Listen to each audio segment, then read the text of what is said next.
The morning of her wedding dawned with the kind of relentless rain that seemed to echo the despair in Miss Isabella Hartwell's heart as she stood before the mirror in her childhood bedroom, watching her maid arrange the delicate lace veil that would mark the end of her freedom. At 21, she possessed the kind of ethereal beauty that had made her the toast of London society, golden hair that caught light like spun silk, violet eyes that seemed to hold depths of emotion, and a grace that made her appear to float rather than walk. But today, all that beauty felt like a curse, the very qualities that had attracted suitors now serving as the chains that bound her to a fate she had never chosen. Her father's gambling debts had finally caught up with the family, and the only solution that would save them from complete ruin was her marriage to His Grace the Duke of Ravenshollow, a man whose reputation for cold reserve and bitter solitude had made him the subject of whispered warnings throughout the town.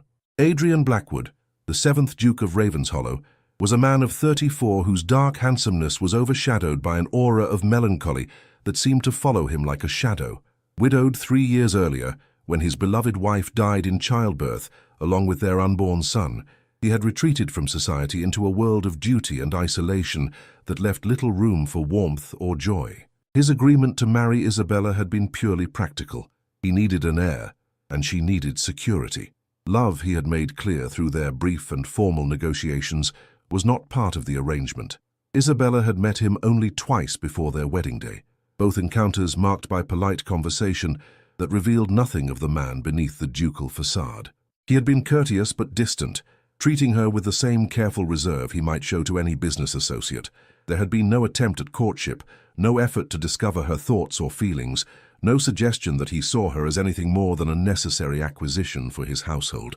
What Isabella could not know, as she prepared to walk down the aisle toward a future that terrified her, was that the man she was about to marry harbored depths of kindness and capacity for love that his grief had hidden even from himself. The Duke, who appeared cold and unfeeling, was actually a man whose heart had been so wounded by loss that he had forgotten how to hope for happiness, until a reluctant bride would teach him that some wounds could heal and that love, when it came, could be more beautiful than anything he had dared to dream. Stay with me until fear transforms into trust, and two wounded souls discover that the greatest love often grows from the most unexpected beginnings. The wedding ceremony took place in the ancient chapel of Ravenshollow Castle, a Gothic structure whose soaring arches and stained glass windows might have been beautiful under different circumstances, but seemed to Isabella like the setting for a funeral rather than a celebration. The few guests in attendance, mostly Adrian's political associates and business connections, watched the proceedings with the kind of polite attention reserved for necessary but unremarkable social obligations. Isabella walked down the aisle on her father's arm, her steps echoing in the vast space as she approached the altar, where Adrian waited with his characteristic stillness. He was undeniably handsome in his formal black coat, his dark hair swept back from features that might have belonged to a Renaissance sculpture, but there was something in his bearing that spoke of a man going through the motions rather than participating in a moment of joy. When their eyes met, Isabella saw nothing of warmth or welcome in his grey gaze, only a kind of resigned acceptance that made her heart sink with the realization that she was entering a marriage where she would be tolerated rather than treasured. "Dearly beloved," intoned the Archbishop, his voice echoing off the stone walls, "we are gathered here in the sight of God to join together this man and this woman in holy matrimony." The words that followed seemed to Isabella to come from a great distance, as if she were watching someone else's life unfold, rather than participating in her own. She spoke her vows in a voice barely above a whisper, her hands trembling, as Adrian placed the heavy gold wedding band on her finger, with movements that were precise but impersonal. When the moment came for the traditional kiss, Adrian's lips barely brushed hers, a cold, formal acknowledgement of their new status that held no promise of affection or intimacy. It was the kiss of a man fulfilling an obligation rather than claiming his bride, and Isabella felt something inside her wither at the contact. "I present to you," the Archbishop announced with forced cheer, "His Grace the Duke of Ravenshollow and Her Grace the Duchess." The polite applause that followed felt more like condolence than congratulation, and Isabella found herself wondering if everyone present understood that they had just witnessed not a union but a transaction, the exchange of her freedom for her family's financial security. The wedding breakfast that followed was held in Ravenshollow Castle's Great Hall, a cavernous space dominated by portraits of previous dukes whose stern faces seemed to watch the proceedings with disapproval. Isabella sat at the high table beside her new husband, acutely aware of the gulf between them that seemed to widen with each passing moment. Adrian spoke little during the meal, responding to congratulations with brief nods and polite acknowledgements that discouraged further conversation. When he did address Isabella, it was with the same courteous distance he showed to everyone else, proper, formal, and utterly devoid of warmth. "To your Grace," said Lord Pemberton, one of the few guests bold enough to approach the high table directly, "may I offer my congratulations on your marriage? The Duchess is a most lovely bride." "Indeed," Adrian replied with the kind of neutral politeness that revealed nothing of his thoughts. "Lord Pemberton, I trust you are finding the arrangement satisfactory." It was not a conversation so much as an exchange of pleasantries, and Isabella found herself wondering if all her future interactions with her husband would be conducted with such chilling reserve. As the afternoon wore on, she became increasingly aware of the curious glances and whispered conversations that surrounded them. Society was fascinated by this marriage between the reclusive Duke and the beauty who had captured his attention, but Isabella could sense that their interest was more speculative than celebratory. Everyone seemed to be waiting to see what would happen when the formalities ended and the real marriage began. The answer came sooner than she expected. As the last guests departed, and the servants began clearing away the remnants of the celebration, Adrian turned to her with an expression that might have been kindness if it had not been so carefully controlled. "Isabella," he said, using her given name for the first time since their wedding vows, "I believe it would be appropriate for us to discuss the arrangements of our marriage." "Arrangements?" Isabella asked, though she suspected she knew what he meant. "The practical aspects of our life together," Adrian clarified with obvious discomfort. "I want you to understand that I have no intention of, that is, I will not impose myself upon you in ways that might cause you distress." Isabella felt her cheeks burn with embarrassment and something that might have been disappointment. "Your Grace, I understand that our marriage is one of convenience, but surely you must want—" She trailed off, unable to voice the question that hung between them. "An heir," Adrian said bluntly, his jaw tightening with what looked like pain. "Yes, Isabella, I do need an heir, but I will not force such intimacy upon you unless you indicate that it would be welcome." The careful consideration behind his words surprised her, even as it highlighted the emotional distance he was determined to maintain. "And in the meantime? In the meantime, you are the mistress of Raven's Hollow Castle, and all that entails. The staff will answer to you. The household management will be your responsibility, and you will have complete freedom to arrange your days as you see fit. And you, Your Grace? What will your role be in this arrangement?" Adrian was quiet for a moment, his grey eyes fixed on something beyond the tall windows. "I will be your husband in name and in law, Isabella. I will protect you, provide for you, and treat you with the respect due to my Duchess, but I will not pretend to offer you the kind of emotional connection that you might have hoped for in marriage."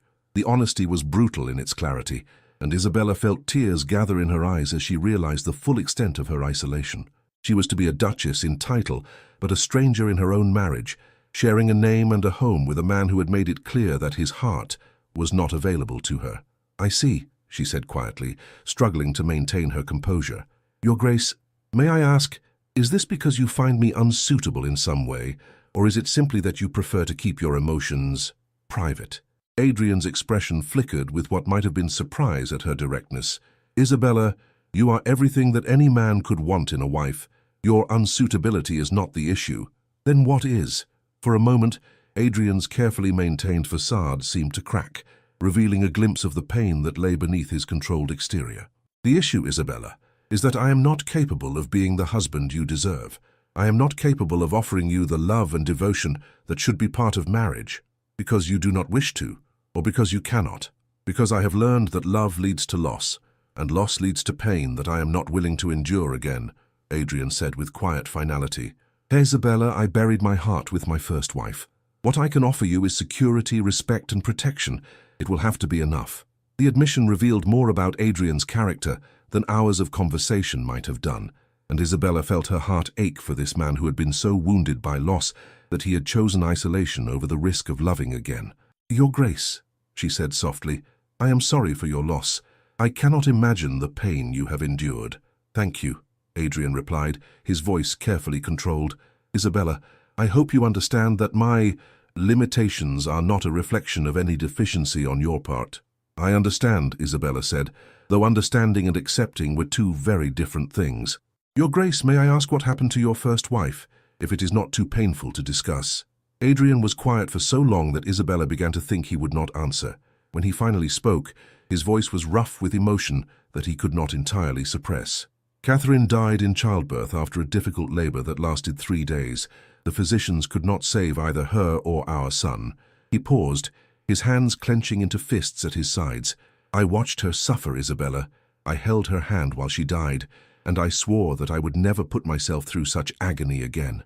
The raw pain in his voice made Isabella's eyes fill with tears.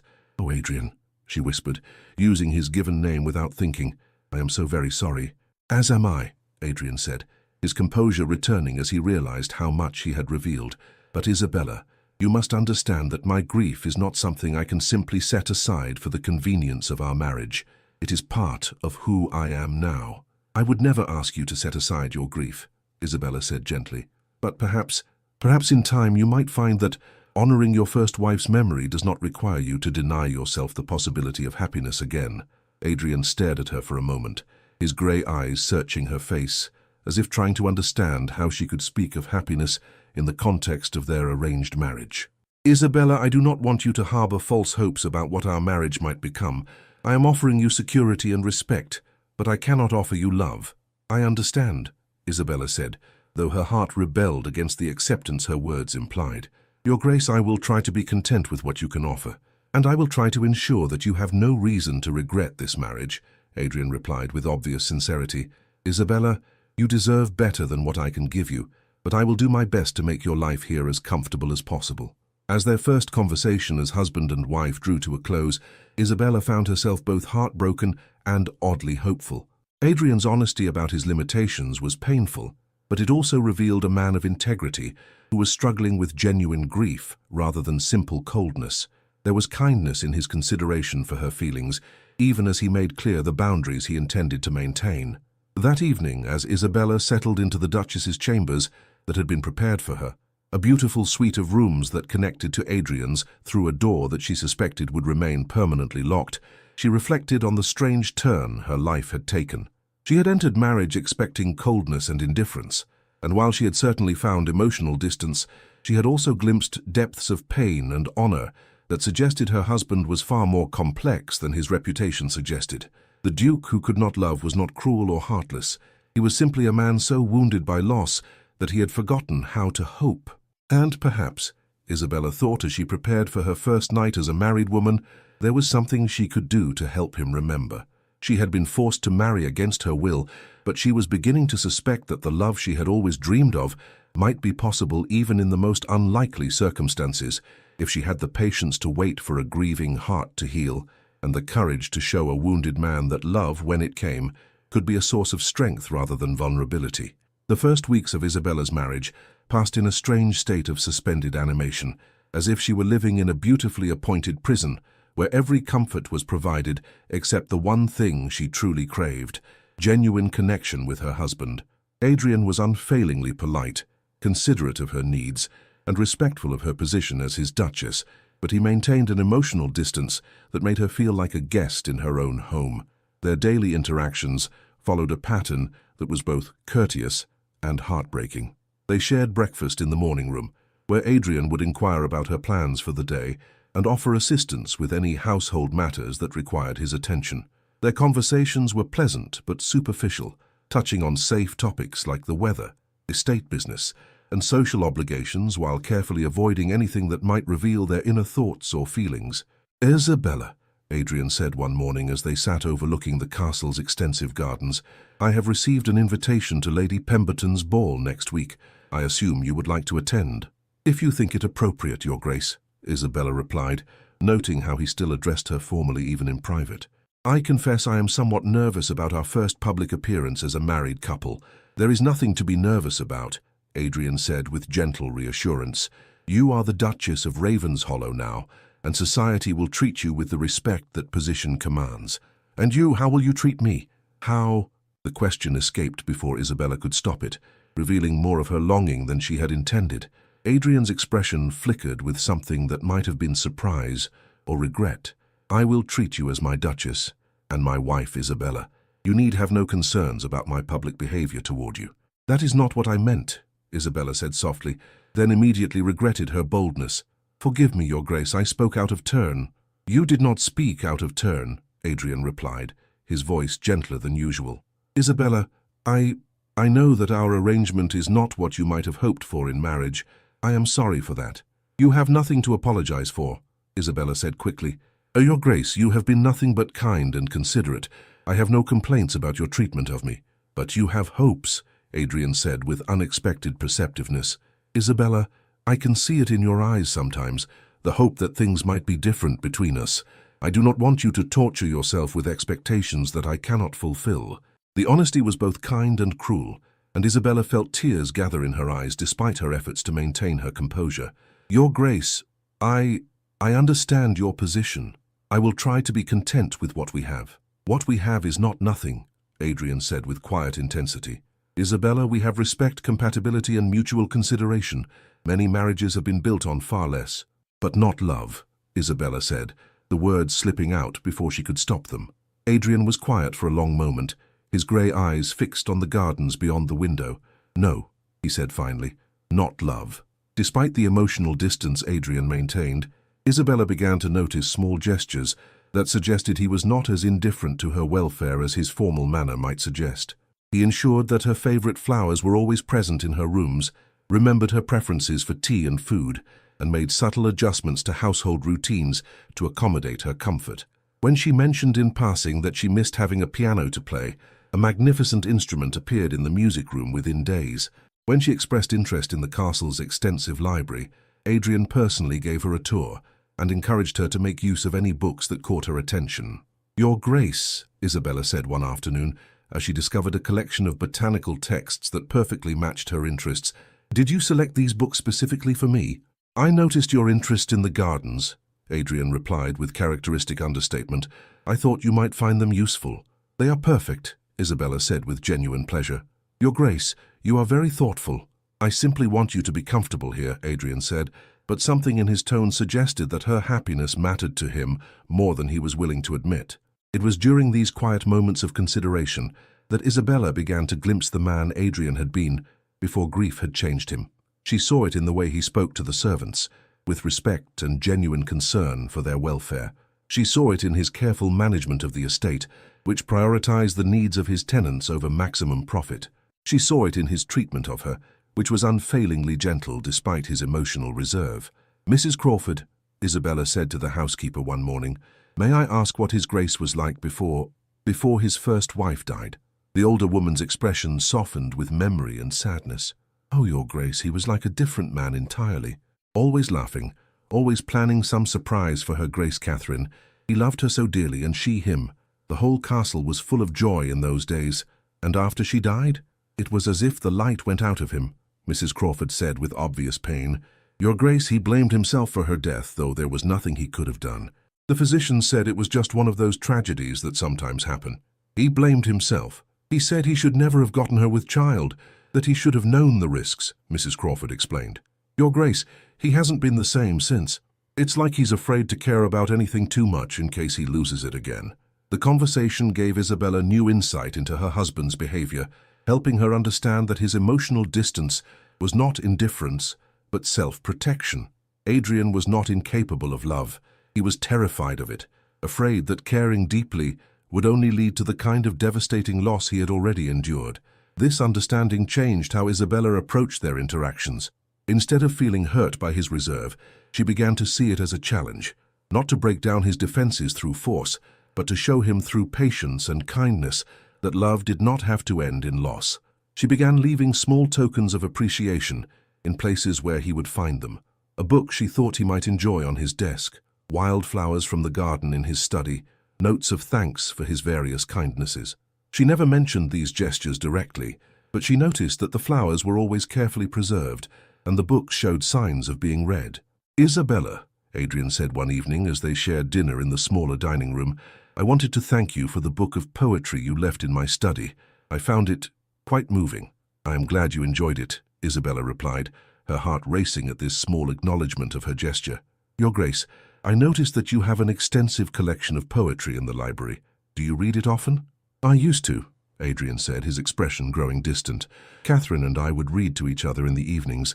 She particularly loved Wordsworth." "She had excellent taste," Isabella said gently. "Your Grace, would you perhaps like to read together sometime? I would very much enjoy hearing your thoughts on literature." Adrian looked at her with surprise, as if the idea of sharing such an intimate activity had not occurred to him. That is, Isabella, I am not certain that would be appropriate." "Appropriate?" Isabella asked with gentle confusion. "Your Grace, we are married. Surely sharing books is well within the bounds of propriety." "It is not propriety that concerns me," Adrian said quietly. "Isabella, reading poetry was something I shared with Catherine. It feels like a betrayal to share it with someone else." The admission revealed so much about Adrian's struggle with grief and guilt that Isabella felt her heart ache for him. "Your Grace, I understand. I would never want to ask you to do something that felt like a betrayal of your first wife's memory. But perhaps," Adrian began, then stopped, seeming to struggle with himself. "Perhaps Catherine would want me to find ways to honor her memory while still living. She was not a selfish woman." "She sounds like she was a remarkable person," Isabella said softly. "Your Grace, I would be honored to hear about her if you would like to share such memories." Adrian stared at her for a long moment, his grey eyes searching her face as if trying to determine her sincerity. "You would want to hear about my first wife?" "I would want to understand the woman who was so important to you," Isabella said with complete honesty. "Your Grace, Catherine is part of your history, part of what made you the man you are. I could never resent her memory." "Most women would not be so generous," Adrian said with obvious amazement. "Most women would not be married to a man who loved his first wife so deeply," Isabella replied. "Your Grace, your capacity for love is not something to be ashamed of. It is something to be honored." For the first time since their marriage, Adrian's carefully controlled facade cracked completely, revealing the raw pain and confusion that lay beneath his reserved exterior. "Isabella, I do not know how to be a husband to you while still honoring what I had with Catherine." "Perhaps you do not have to choose," Isabella said gently. "Perhaps there is room in your heart for both, love for Catherine's memory and whatever might grow between us." "You speak as if love is something that can be shared or divided," Adrian said with obvious confusion. "I speak as if love is something that grows rather than diminishes when it is given freely," Isabella replied with quiet conviction. "Your Grace, loving me would not mean loving Catherine less. It would mean honoring her by allowing yourself to be happy again." Adrian stared at her in silence for so long that Isabella began to fear she had overstepped the boundaries he had established. But when he finally spoke, his voice was rough with emotion that he could no longer entirely suppress. "Isabella, you are not what I expected when I agreed to this marriage." "What did you expect?" "Someone who would accept the limitations I imposed without question. Someone who would be content with a marriage of convenience and would not challenge me to consider possibilities I had abandoned. And instead you got someone who refuses to accept that a marriage without love is the best we can hope for," Isabella asked with a small smile. "Instead, I got someone who makes me remember what it felt like to hope," Adrian said quietly. "Isabella, that is both a gift and a burden I am not certain I am ready to bear." "You do not have to bear it alone," Isabella said, reaching across the table to touch his hand with gentle fingers. "Your Grace, whatever you are ready for, whenever you are ready for it, I will be here." Adrian looked down at their joined hands with an expression of wonder, as if he had forgotten what human touch could feel like when it was offered freely rather than demanded as a right. "Isabella," he said softly, "you are asking me to risk my heart again. I'm not certain I have the courage for such a gamble." "I am not asking you to risk anything," Isabella replied with gentle firmness. "I am simply asking you to allow the possibility that love, when it comes, can be a source of strength rather than weakness." As they sat together in the candlelit dining room, their hands still joined across the table, both understood that something fundamental had shifted in their relationship. The walls Adrian had built around his heart were still standing, but Isabella had found a door and she was patient enough to wait for him to find the courage to open it. The woman who had been forced to marry against her will was beginning to discover that the love she had always dreamed of might be possible even in the most unlikely circumstances, with a man who had forgotten how to love but was slowly remembering how to hope. The weeks that followed their dinner conversation brought a subtle but unmistakable shift in the atmosphere at Ravenshollow Castle. Adrian began to seek out Isabella's company more frequently, their formal interactions gradually giving way to moments of genuine connection that surprised them both with their naturalness and warmth. It started with small gestures, Adrian joining Isabella in the music room when she played piano in the evenings, sitting quietly in a nearby chair as her fingers moved across the keys with the kind of grace that spoke of years of careful training. He never asked her to play specific pieces, but she noticed that he seemed particularly moved by the melancholy compositions that matched his own temperament. "That was beautiful," Adrian said one evening after Isabella finished a particularly haunting nocturne. "Where did you learn to play with such feeling?" "My mother taught me," Isabella replied, her fingers still resting on the keys. "She said that music was the language of emotions that could not be spoken aloud." "Your mother sounds like a wise woman." "She was," Isabella said with a sad smile. "She died when I was 16, and I stopped playing for a long time after that. It reminded me too much of her." Adrian was quiet for a moment, understanding the pain of loss in a way that few people could. "But you play again now?" "Yes," Isabella said softly. "I realized that avoiding music did not honor her memory. It denied it. She would have wanted me to find comfort in the gift she gave me." That is a very mature perspective," Adrian said with obvious admiration. "Isabella, I've been thinking about what you said regarding Catherine's memory and the possibility of allowing room for new feelings." Isabella's heart began to race, but she kept her voice carefully neutral. "And what have you concluded?" "I have concluded that perhaps you are right, that honoring the past does not require sacrificing the future," Adrian said with obvious difficulty. "But Isabella, I need you to understand that any progress in our relationship will likely be slow. I am not accustomed to opening my heart. I am not asking for speed," Isabella said gently. "Your Grace, I am asking only for the possibility that what we have might grow into something deeper." "The possibility exists," Adrian admitted quietly. "Isabella, you have already begun to matter to me in ways I had not expected." The admission was so tentative, so carefully worded, that it might have been disappointing if Isabella had not learned to read the subtle signs of Adrian's emotional state. For a man who had sworn off feeling, acknowledging that she mattered to him was a significant step forward. "You matter to me as well," Isabella said simply. "Your Grace, more than I think you realize." Their conversations began to extend beyond the polite exchanges that had characterized their early marriage. Adrian started sharing stories about his childhood, his education, his hopes for the estate and its tenants. Isabella found herself fascinated by glimpses of the man he had been before grief had changed him, someone with a quick wit, a generous heart, and a passion for justice that had driven many of his political positions. "I have been thinking about expanding the school for the tenant children," Adrian said one morning as they walked through the village that bordered his estate. "Education is the key to improving their prospects, but the current building is too small to accommodate all who wish to attend." "That is a wonderful idea," Isabella said with genuine enthusiasm. "Your Grace, have you considered including instruction for the girls as well? Many schools focus only on the boys." Adrian looked at her with surprise. "You believe girls should receive formal education?" "I believe all children should have the opportunity to develop their minds," Isabella said firmly. "Your Grace, some of the most intelligent people I have known have been women whose potential was never fully realized because they lacked educational opportunities." That is not a perspective I had considered," Adrian admitted. "Isabella, you continue to surprise me with your insights. Perhaps because you are finally listening to them," Isabella said with a small smile.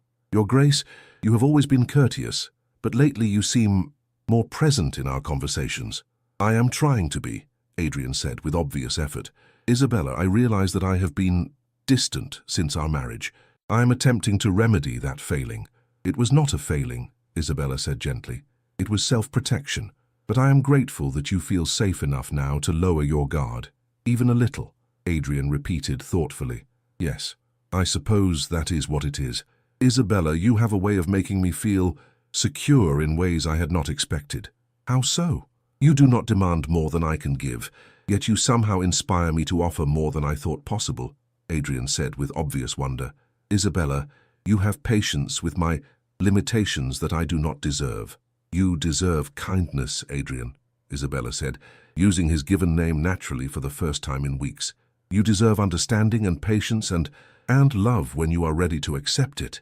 Adrian stopped walking and turned to face her directly, his grey eyes searching her face with an intensity that made her breath catch. "Isabella, when you speak of love, do you mean—" "I mean that I am falling in love with you," Isabella said with quiet courage. "Adrian, I know that was not part of our arrangement, and I do not expect you to return such feelings, but I cannot pretend that my heart has remained uninvolved." The admission hung between them like a bridge that could either connect them or collapse under the weight of his fear. Adrian stared at her for a long moment, his expression cycling through surprise, fear, and something that might have been hope. "You love me?" he asked, his voice barely above a whisper. "I am learning to love you," Isabella corrected gently. "Every day, I discover new reasons to admire your character, your kindness, your strength. Adrian, you are not the cold, unfeeling man you pretend to be." "Isabella, I do not know how to respond to such a declaration," Adrian said with obvious distress. "I told you from the beginning that I could not offer you love. And I am not asking you to offer it," Isabella said firmly. "Adrian, I am simply telling you that my feelings have grown beyond what either of us anticipated. What you do with that information is entirely your choice. But surely you must want— that is, surely you hope that I will." "I hope that you will be happy," Isabella said with complete sincerity. "Adrian, whether that happiness includes returning my feelings or simply accepting them without guilt, either outcome would satisfy me." Adrian began walking again, his pace faster than before, as if he were trying to outrun the implications of her words. Isabella matched his stride, giving him the space to process what she had revealed, while making it clear that she was not going to disappear simply because she had made him uncomfortable. "Isabella," Adrian said finally, his voice tight with emotion, "you must understand that accepting your love would mean betraying Catherine's memory." "Would it?" Isabella asked gently. "Adrian, from what you have told me about Catherine, she loved you deeply. Do you truly believe that a woman who loved you so much would want you to spend the rest of your life alone and unhappy? She would want me to remember her, to honor what we had together." "And you do remember her," Isabella said with quiet conviction. "Adrian, you honor her memory every day through your kindness, your integrity, your capacity for love. Allowing yourself to love again would not diminish what you shared with her. It would prove that her love made you into a man capable of loving again." "You make it sound so simple," Adrian said with obvious frustration. "It is simple," Isabella replied. "It is not easy, but it is simple. Adrian, the question is not whether you can love again. It is whether you will allow yourself to."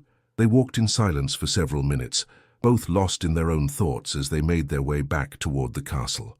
Isabella could see the struggle playing out in Adrian's expression, the war between his desire to protect himself from further loss and his growing recognition that isolation was its own form of death. "Isabella," Adrian said as they reached the castle's entrance, "I need time to consider what you have said.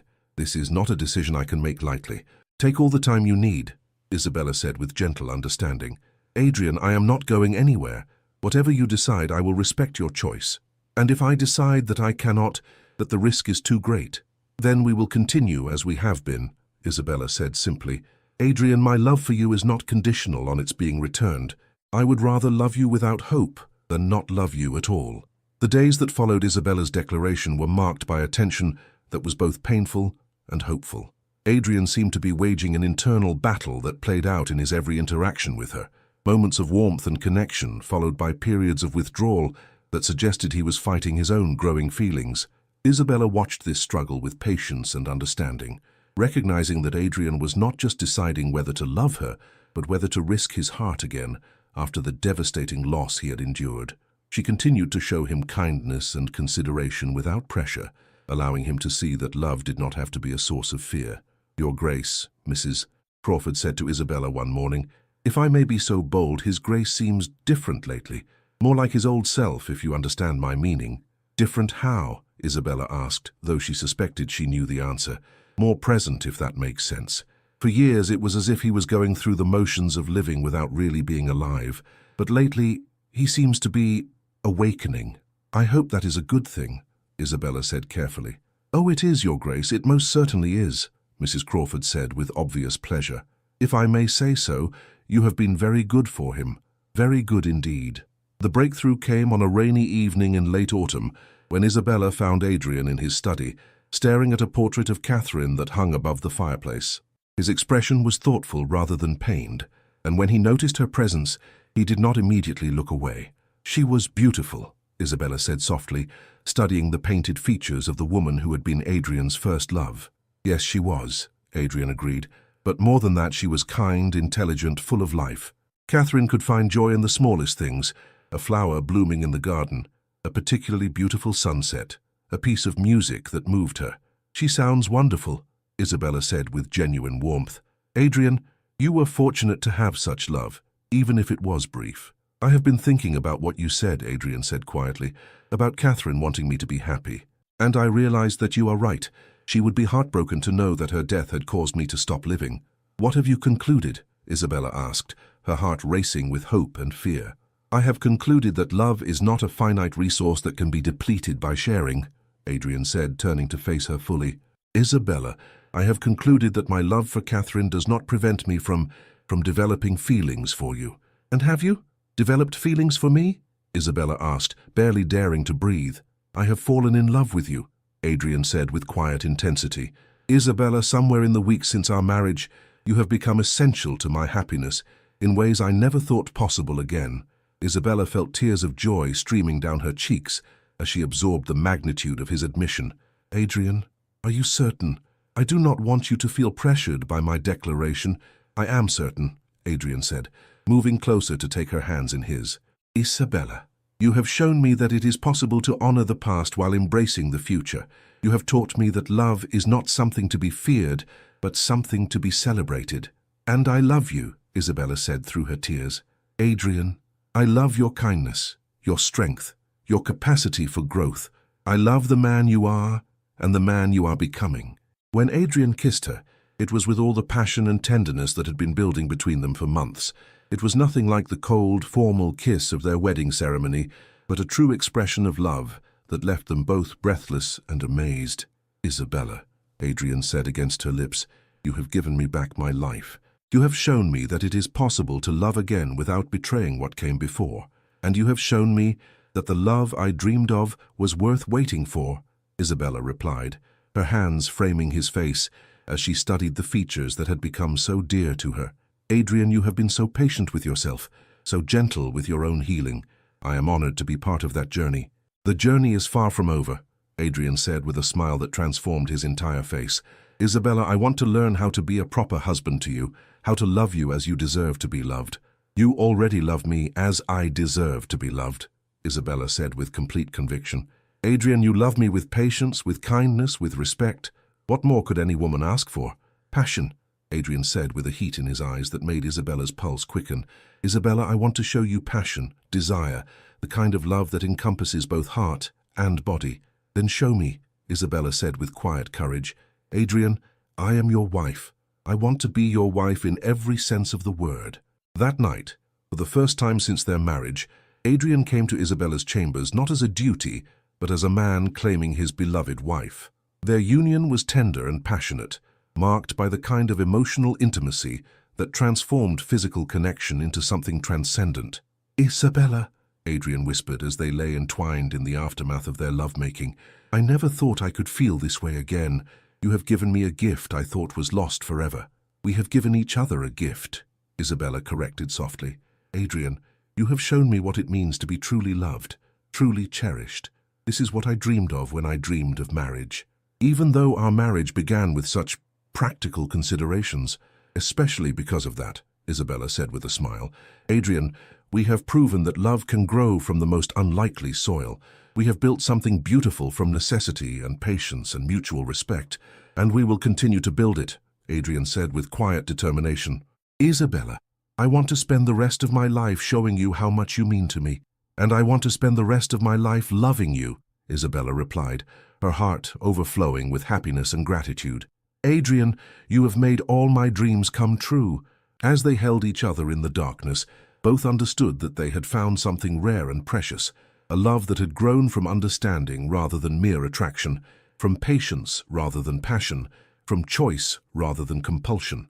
They had proven that sometimes the greatest love stories began with the most reluctant hearts, and that healing, when it came, could create bonds stronger than any forged in easier circumstances. The woman who had been forced to marry against her will had found the love she had always dreamed of in the arms of a man who had forgotten how to dream. And the Duke, who had sworn never to love again, had discovered that some promises were meant to be broken, and that the heart, when it healed, could love more deeply than ever before. The happiness that had bloomed between Adrian and Isabella over the winter months faced its first serious test with the arrival of spring and an unexpected visitor whose presence would challenge everything they had built together. Lady Catherine Worthington, Adrian's former sister-in-law and the sister of his deceased first wife, arrived at Ravenshollow Castle without warning, her black mourning dress and severe expression serving as a stark reminder of the grief that had once consumed Adrian's life. "Adrian," Lady Catherine said as she swept into the drawing-room, where he and Isabella were taking their afternoon tea, her voice carrying the kind of authority that came from years of managing her own household and the affairs of others. "I have come because I am deeply concerned about reports I have been receiving regarding your situation here." Adrian rose to greet his former sister-in-law with polite courtesy, though Isabella could see the tension that immediately appeared in his shoulders. "Catherine, this is an unexpected pleasure. May I present my wife, Isabella? Isabella, this is Lady Catherine Worthington, my first wife's sister." Isabella rose and curtsied with perfect grace, though she felt a chill of apprehension at the obvious disapproval in Lady Catherine's sharp blue eyes. "Lady Catherine, I am honored to meet you. Adrian has spoken of you with great affection." "Has he indeed?" Lady Catherine said with obvious skepticism. "Your Grace, I confess myself surprised by your youth. I had expected someone more mature for such an important position." The subtle insult was delivered with the kind of polished cruelty that only society matrons could master, and Isabella felt her cheeks burn with embarrassment, even as she maintained her composure. "Catherine," Adrian said with warning in his voice, "Isabella is perfectly suited to her position as my Duchess. I trust you will treat her with the respect she deserves." "Of course," Lady Catherine said with false sweetness. "Adrian, might I have a word with you privately? There are matters of family business that require discussion." Isabella felt her heart sink as she recognized the dismissal for what it was. "Of course, I shall leave you to your conversation. Lady Catherine, I hope you will join us for dinner this evening." "How kind," Lady Catherine replied with obvious insincerity. "Your Grace, I look forward to becoming better acquainted." After Isabella's departure, Lady Catherine wasted no time in revealing the true purpose of her visit. "Adrian, I am deeply disturbed by what I have been hearing about your marriage and your behavior since taking a new wife." "What sort of behavior?" Adrian asked with dangerous calm. "Reports suggest that you have been unusually attentive to your new Duchess, that you have been seen displaying affection in public, that you appear to have forgotten the proper period of mourning for my sister. Catherine, it has been over 3 years since your sister's death. Any period of mourning, however proper, must eventually come to an end." "Must it?" Lady Catherine asked with obvious disapproval.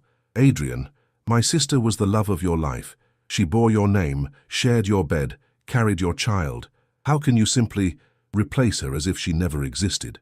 "I am not replacing Catherine," Adrian said firmly. "I am honoring her memory by choosing to live again, rather than existing in a state of perpetual grief." "Living again?" Lady Catherine's voice rose with indignation. "Adrian, you speak as if happiness with another woman is somehow a tribute to my sister's memory. How can you be so callous?" "I speak as a man who has learned that love is not diminished by being shared," Adrian replied with growing anger.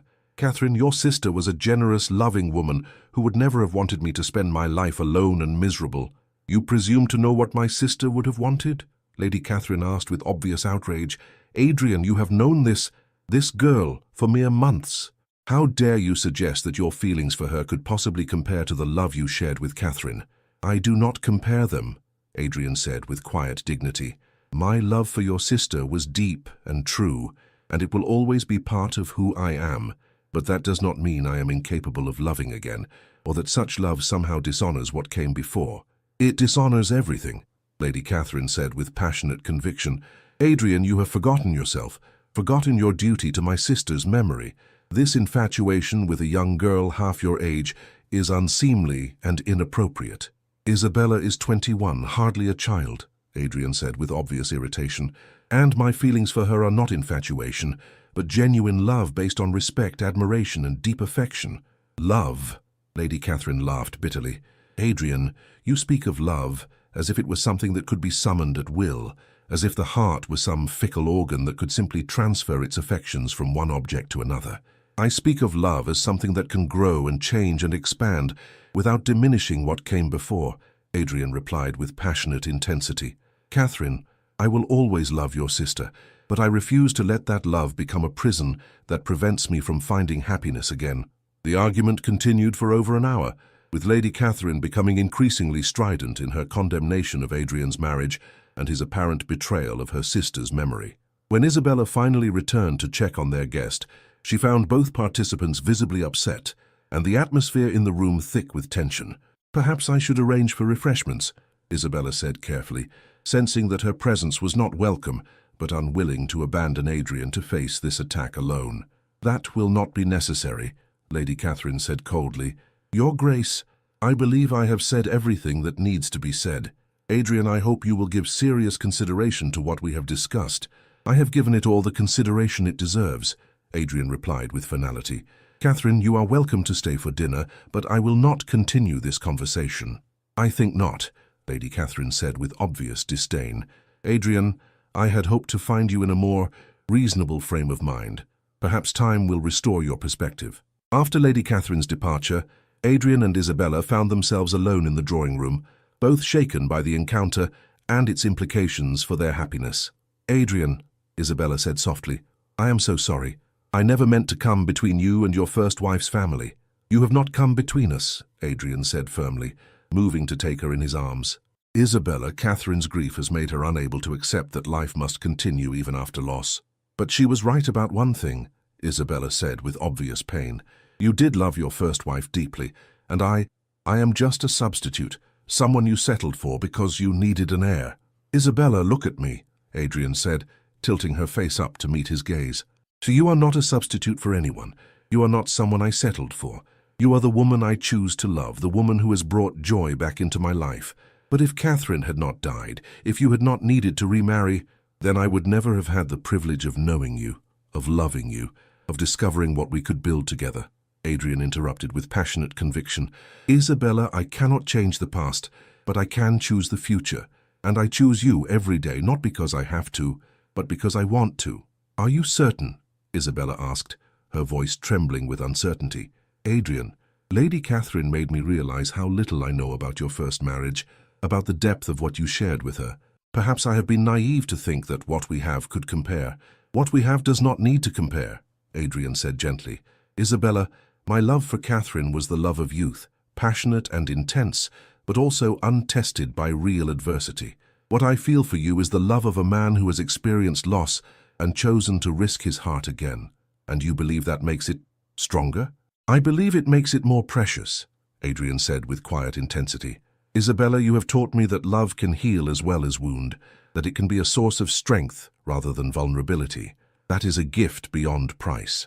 Despite Adrian's reassurances, Lady Catherine's visit had planted seeds of doubt in Isabella's mind that grew over the following days. She found herself questioning whether Adrian's love for her was genuine or simply the result of loneliness and the need for companionship. She began to notice the portrait of Catherine in Adrian's study with new eyes, wondering if she could ever truly compete with the memory of a woman who had been perfect in death. Adrian, Isabella said one evening as they sat in the library, may I ask you something that might be difficult? You may ask me anything, Adrian replied, setting aside his book to give her his full attention. Do you ever wish, that is, do you ever find yourself wishing that Catherine had lived, that you had never needed to remarry? Adrian was quiet for a long moment, his grey eyes studying her face with obvious concern. Isabella, what has prompted such a question? Lady Catherine's visit made me realize how much I do not know about your first marriage, Isabella said with obvious difficulty. Adrian, I have been living in this house, sleeping in rooms that were once hers, taking a place that should have been hers forever. Sometimes I feel like an intruder. You are not an intruder, Adrian said firmly, moving to sit beside her on the sofa. Isabella, you are my wife, my chosen partner, my beloved companion. This is your home by right, not by sufferance. But do you ever wish things were different? Do you ever wish you could have the life you planned with Catherine instead of the life you have with me? Adrian took her hands in his touch gentle but firm. Isabella, I will not lie to you. There are moments when I wonder what might have been if Catherine had lived, But those moments are not wishes for a different present. They are simply acknowledgements of a different path that was not meant to be. I see, Isabella said quietly, though her expression suggested she was not entirely reassured. Do you? Adrian asked gently. Isabella, let me be completely honest with you. If I could bring Catherine back, if I could undo her death and our son's death, I would do so without hesitation. But not because I do not love you, because no one should die so young, so needlessly, and if bringing her back meant losing me, then I would face an impossible choice between two women I love deeply, Adrian said with painful honesty. But Isabella, that is not a choice I will ever have to make. Catherine is gone and you are here, and I choose to build my happiness with you rather than mourning what cannot be changed. You make it sound so practical, Isabella said with a sad smile. Love is practical, Adrian replied with surprising intensity. Isabella, love is a choice we make every day, a commitment to build something beautiful with another person, despite all the obstacles and uncertainties life presents. What I feel for you is not a consolation prize. It is a conscious decision to create happiness together. And you are happy, truly happy? I am happier than I ever thought possible again, Adrian said with complete sincerity. Isabella, you have given me a life I never dared to hope for. Partnership, companionship, love that grows stronger every day. How could I be anything but grateful?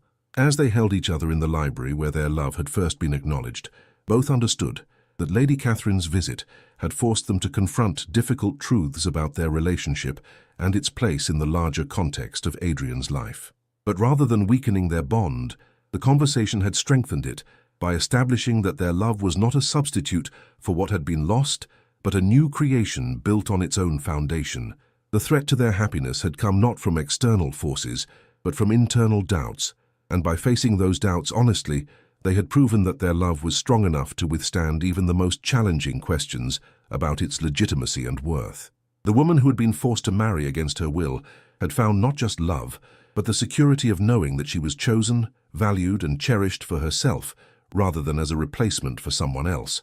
And the Duke, who had thought his capacity for love had died, with his first wife had discovered that the heart, when it healed, could love more deeply and more consciously than ever before. 1 year later, the nursery at Ravenshollow Castle filled with the soft sounds of contentment as Isabella sat in the rocking chair by the window, nursing their 3-month-old son, while Adrian read quietly nearby.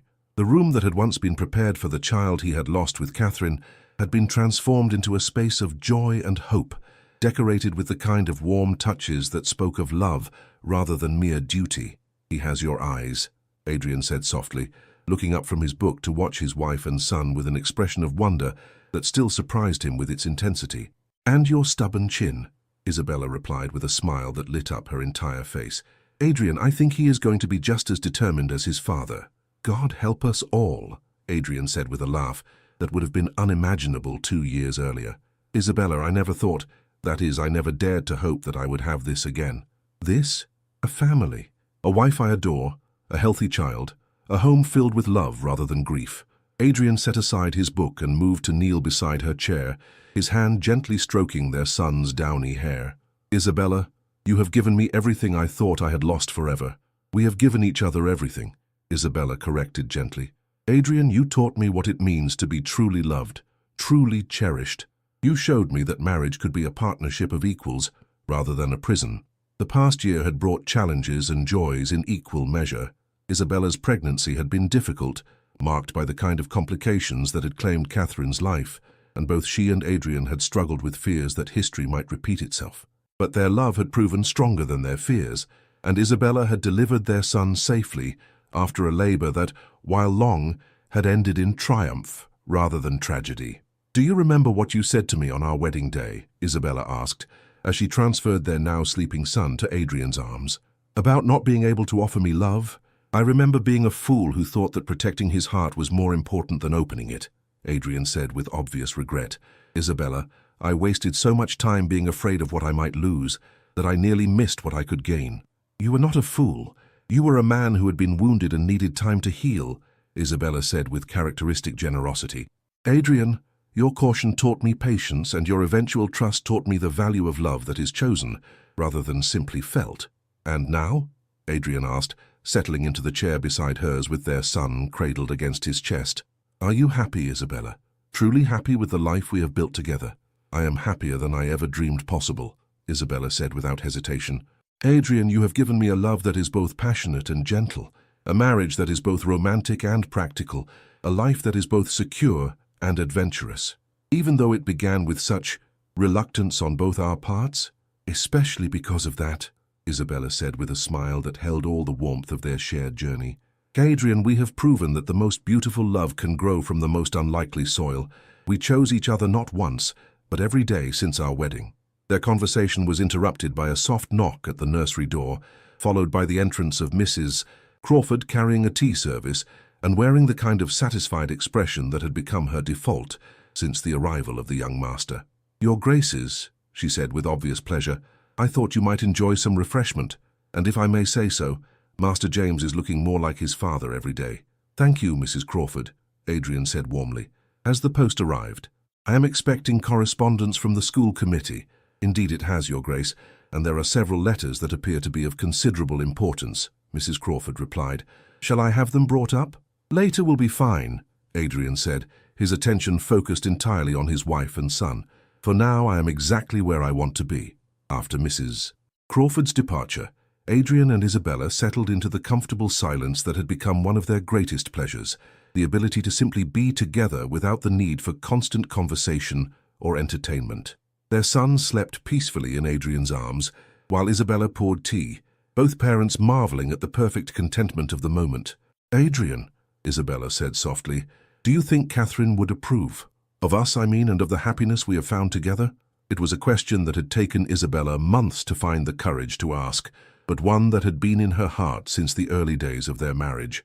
Adrian considered it seriously, his expression thoughtful rather than pained as he contemplated his first wife's memory. "I believe Catherine would be delighted," he said finally. "Isabella, she was a generous soul who wanted nothing more than for those she loved to be happy. I think she would be pleased to know that her death, tragic as it was, did not prevent me from finding love again. And she would approve of me, even though I am so different from her? She would love you for exactly the reasons I do," Adrian said with quiet conviction. "Your kindness, your strength, your ability to see the best in people even when they cannot see it in themselves. Isabella, Catherine would have recognized you as a kindred spirit." "I hope so," Isabella said with obvious emotion. "Adrian, I want our son to know about her, to understand that he has two mothers who love him, one who watches over him from heaven and one who holds him in her arms." That is a beautiful sentiment," Adrian said, his voice rough with emotion. "Isabella, your generosity of spirit continues to amaze me. Most women would want to erase all traces of their husband's first wife. Most women do not have husbands whose capacity for love was proven by their devotion to their first wives," Isabella replied with a smile.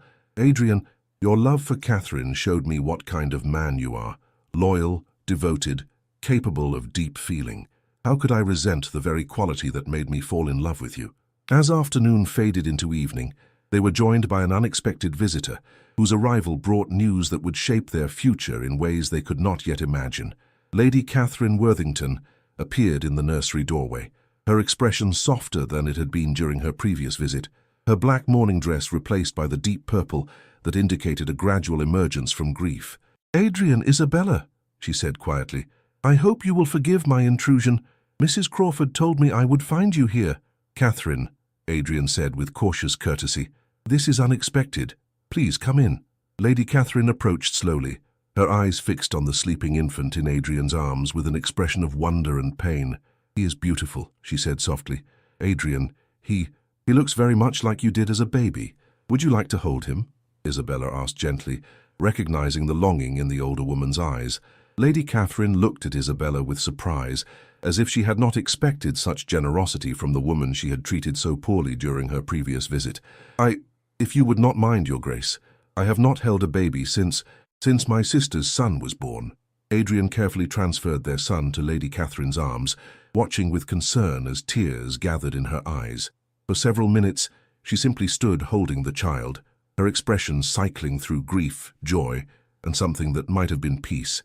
"Catherine," Adrian said gently, "what brings you to Ravenshollow? I hope nothing is wrong." "I came to apologize," Lady Catherine said without looking up from the baby. "Adrian, Isabella, I owe you both an apology for my behavior during my last visit. I was I was wrong to try to hold you prisoner to grief. Catherine, you were grieving, Isabella said with characteristic kindness. We understood that your words came from pain rather than malice. You are more generous than I deserve, Lady Catherine said, finally looking up to meet Isabella's eyes. Your Grace, I have spent the past year thinking about what you said, about love not being diminished by being shared, and I realized that my sister would be heartbroken to know that her death had caused me to try to prevent Adrian from finding happiness again. What changed your mind? Adrian asked with obvious curiosity. I found some of Catherine's letters, Lady Catherine said with a sad smile.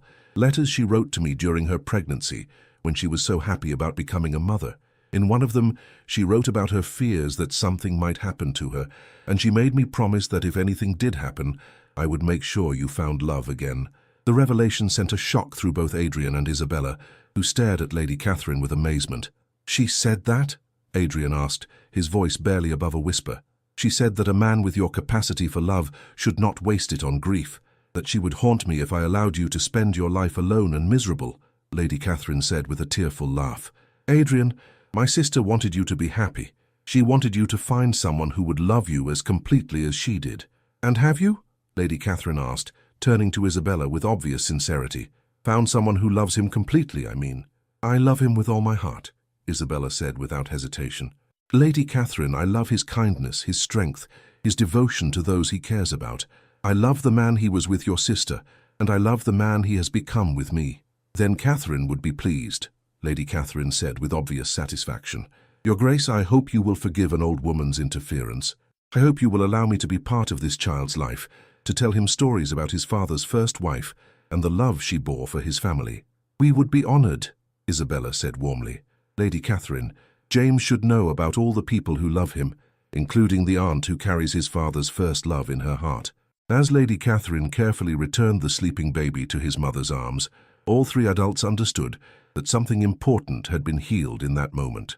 The past and present had been reconciled, allowing them to move forward without the burden of guilt or the weight of unresolved grief.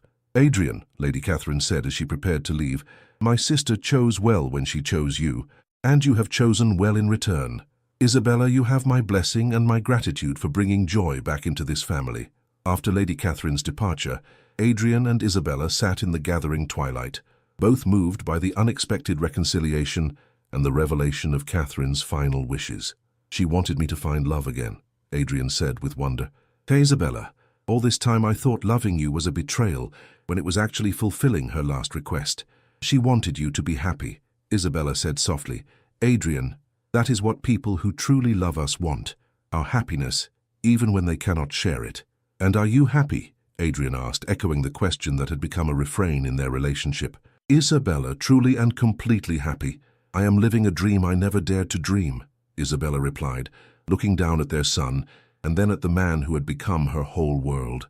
Adrian, I was forced to marry against my will, and I found the love I always dreamed of in your arms.